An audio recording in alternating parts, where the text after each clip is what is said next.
Okay guys, welcome back to another video. Today I'm going to quickly show you how to adjust your water pressure on your house line. Okay, this is a water pressure gauge made by Orbit.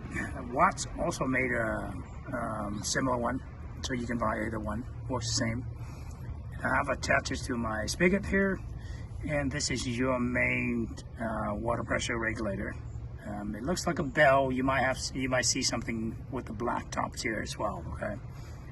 So let's go ahead and adjust it. So right now I have it at about 50. It's a little low. Normal recommendation for a house line is anywhere between 40 and 60. If you have it below 40, you might have a low water pressure issue.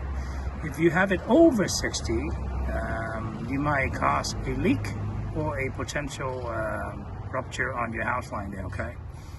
So what I like to have it at roughly about anywhere between 50 and 60. That's what I'm going to go ahead and increase it up to, because right now it's a little low.